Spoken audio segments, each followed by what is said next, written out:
Dobrý deň. Dobrý deň, pani Pročná. Takže v nedeľu hovoríte, hej? Na Valentína. No, to bude zaujímavé. Dobre, ďakujem vám. Vidíme sa v nedeľu, do počutia. Kamera, klapka, strih.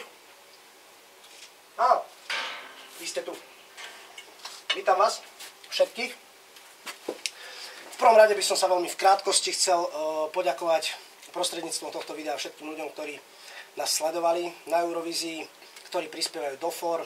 Veľmi sa teším, že sa tam objavujú nové tváre, noví ľudia a dúfam, že nás bude stále viac a viac. Podstatná vec, ale prečo sme tu práve dnes, je toto tu, spolu s týmto a s týmto. Aby som to upresnil a ozrejmil. Toto je plagát, ktorý pojednáva o tom, že náš album je už konečne v predaji.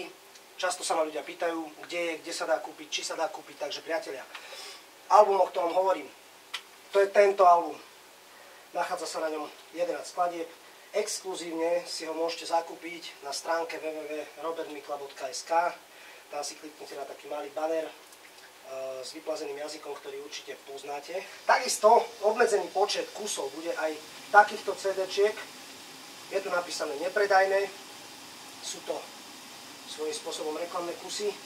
No a dostať sa k nim môžete asi takým spôsobom, že si v priebehu stredy, štvrtka, piatka na Slovensku, bližšie k západu asi od stredy a postupne na východ štvrtok, zakúpite časopis Plus 7 dní, kde exkluzívne iba v niekoľkých kusoch sa bude nachádzať takéto CD-čko, čiže treba si švihnúť, treba utekať do stánku a kúpovať, aby ste sa dostali k tomuto albumiku.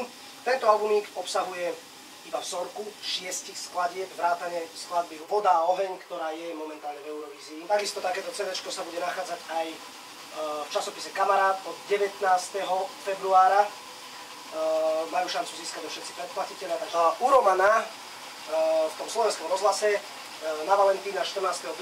večer máte šancu počuť takmer celý tento album. Myslím, že bez jednej alebo bez dvoch skladieb odznie celý. Takže CD plus 7 dní a v nedeľu večer STV1. Už sa to blíži.